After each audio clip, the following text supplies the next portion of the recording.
안녕하십니까. 제3국에서 북한 노동자들을 위하여 사역했던 김계방 선교사입니다. 저는 오랫동안 북한 노동자를 섬기며 전도했던 사람입니다. 그러나 소수 몇 사람에게 전도하는 것은 보통 어려운 일이 아닙니다. 이렇게 어렵게 하는 것이 북한 선교인가 하는 생각을 하였습니다. 좀 더 실질적인 북한 선교의 방법을 고민하다가 북한도 중국이나 베트남처럼 개방이 되면 제한적이지만 복음이 들어갈 수 있지 않을까 하는 생각을 하게 되었습니다. 그래서 그래서 제가 할 수 있는 방법은 기도하는 것밖에 다른 것이 없다고 생각하였습니다. 하루 3끼 식사 때마다 기도하였습니다. 지금은 기도를 시작한 지 10년이 됩니다. 지금도 꾸준히 기도하고 있습니다. 이렇게 단순한 기도의 한 효과는 대단합니다. 기도의 효과에 대하여는 다음 기회에 말씀드리겠습니다. 지금 세상에는 유튜브의 효과가 대단합니다. 앞으로도 대단할 것입니다. 북한 개방을 위하여 혼자 기도할 것이 아니라 유튜브 방송을 통하여 많은 사람들과 북한 개방을 위한 방송을 하여 힘을 모으는 사역을 시작하여야 하겠다고 생각하고 이 방송을 시작하였습니다. 이 일을 통하여 북한이 개방이 되고 고통당하는 북한 백성을 살리는 일이 되었으면 좋겠습니다. 10년 동안 기도하다 보니 평화적으로 북한 백성을 기아에서 헐벗음에서 살리는 것은 개방뿐이 없다고 생각합니다. 또 북한 같은 노예 같은 인권 유린을 종지부 찍는 일도 개방하는 일뿐이 없다고 생각합니다. 남북이 평화롭게 살고 동북아에 평화를 정착시키는 일도 개방입니다. 여러분들도 이 방송을 잘 청취하시고 다른 사람들과 공유하셔서 우리가 힘을 모아서 북한 백성을 살 길을 열리게 하는 이 개방 방송이 되기를 후원해 주시면 감사하겠습니다. 오늘은 왜 지금 우리가 남북 통일을 꼭 필요로 한가 하는 주제로 말씀을 드리겠습니다. 저희 세대들은 어릴 때부터 남북 통일이 꼭 되어야 한다는 교육을 받아왔습니다. 그래서 이것을 당연히 여기고 다른 생각을 할 수가 없었습니다. 통일을 반대하면 나라를 사랑하지 않는 사람으로 외면당하는 분위기에 살았습니다. 그러나 요즘 젊은 세대들은 눈치 보지 않고 솔직히 얘기합니다. 우리 자녀들의 친구들이 이런 얘기를 하였다고 합니다. 자신이나 자신의 자녀 세대에도 남북 통일은 없었으면 좋겠다고 하는 것입니다. 대한민국의 대다수의 사람들은 통일에 대한 관심이 없는 것 같습니다. 저는 외국에서 북한 사람들을 많이 만나보았습니다. 이 사람들은 탈북한 사람들이 아닙니다. 비자를 받고 정상적으로 일하러 나왔다가 정상적으로 북한으로 돌아가야 할 사람들입니다.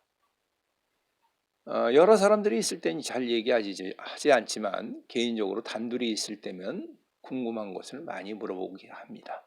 그 중에서 한 가지가 그들이 꼭 물어보는 게 있습니다. 선생님, 통일은 언제 될 것 같습니까? 하는 질문입니다. 이 질문을 제가 만난 사람마다 북한 사람들은 모든 사람들이 동일하게 하는 질문입니다. 그리고 두 번째 많이 하는 질문은 남조선 사람들은 얼마나 통일을 원하는가 하는 질문이었습니다. 이러한 질문을 이분들이 왜 이렇게 많이 하는가 생각해 봤습니다.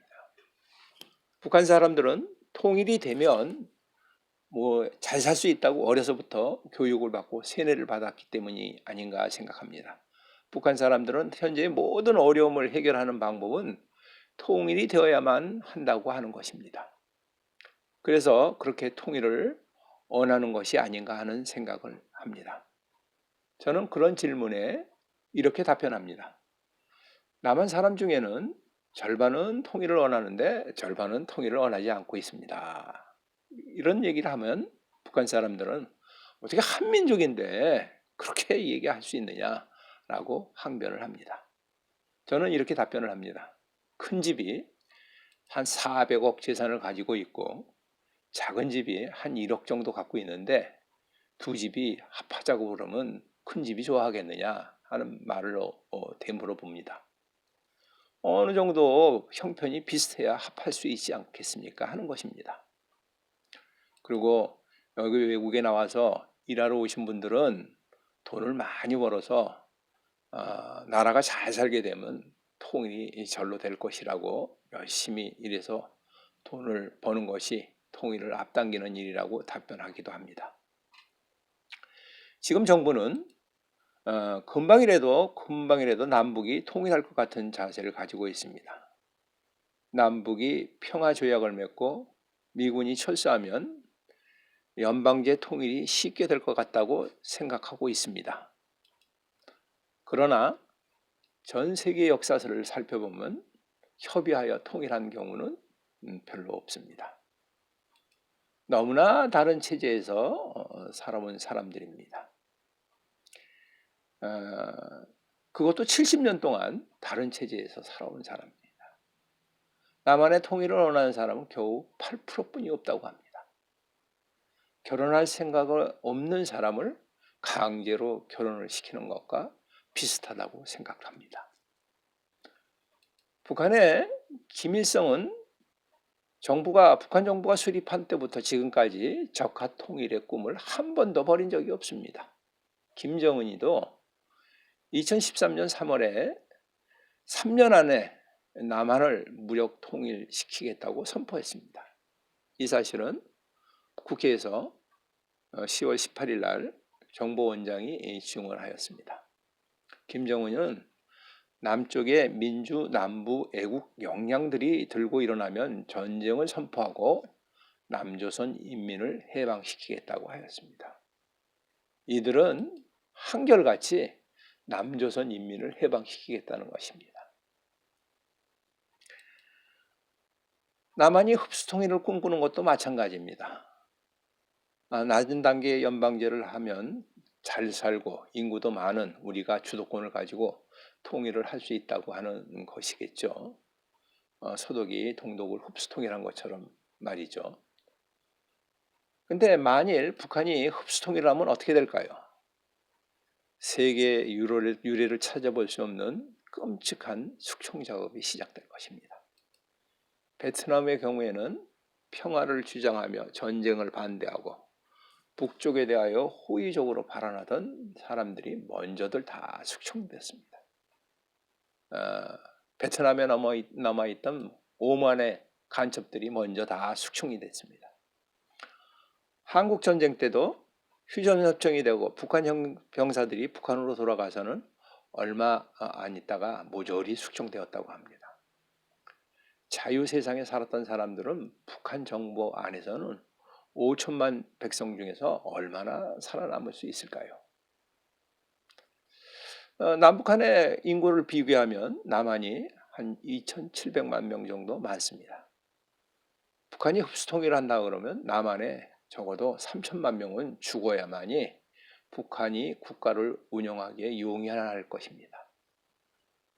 탈북하여 한국에 정착한 사람들도 북한식 통일이 된다면 우리 모두 죽어야 한다고 이야기합니다. 남한이 북한을 흡수통일을 하여도 그 결과는 마찬가지입니다. 만일 유럽연합처럼 합해진다고 해도 이것은 큰 재앙입니다. 먼저는 단일 통화를 사용해야 합니다.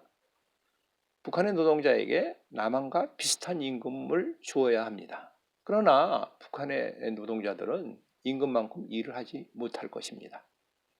생산력이 한국에 비하여 매우 부족합니다. 만일 한국의 기업에서 북한 사람들의 생산력만큼 돈을 준다고 하면 북한 노동자들은 취업할 수가 없습니다. 실업자는 엄청나게 양산이 될 것입니다.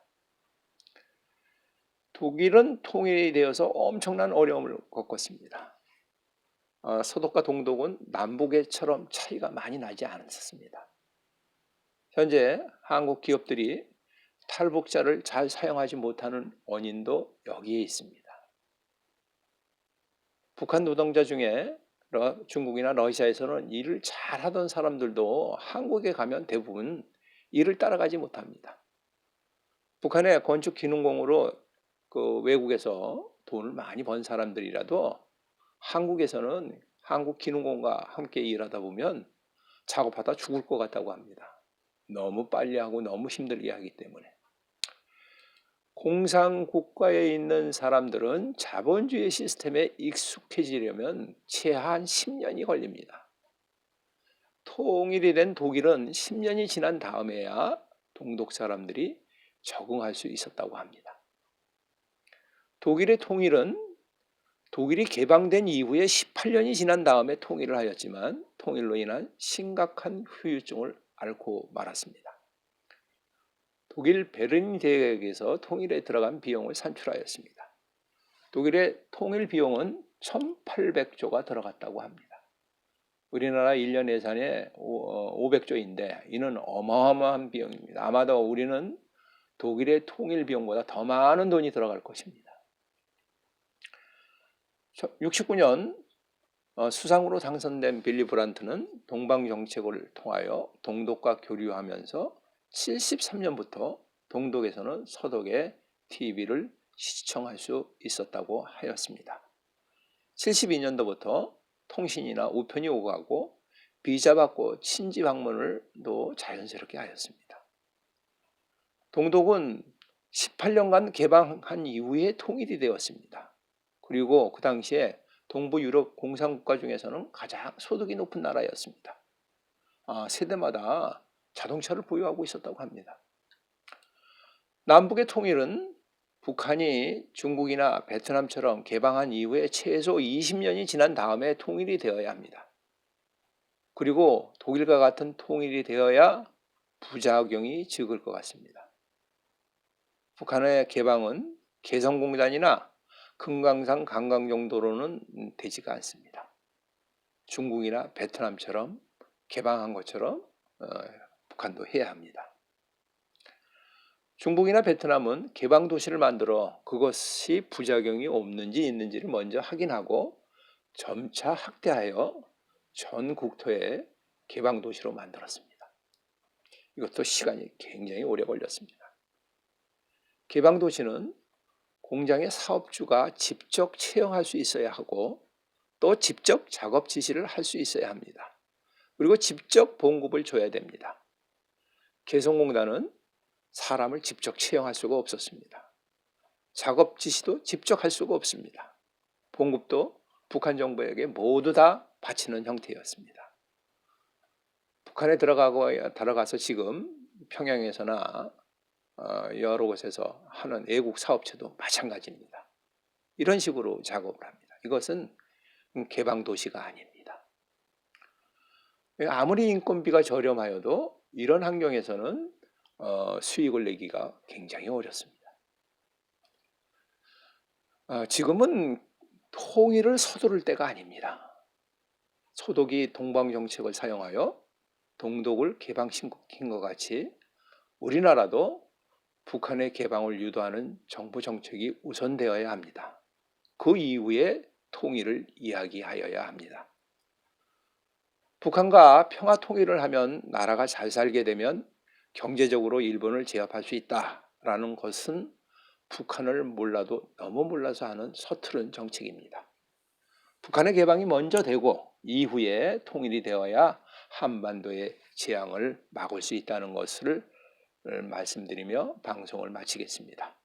다음 시간에는 왜 북한이 개방하지 못하는지에 대하여 알아보도록 하겠습니다. 감사합니다.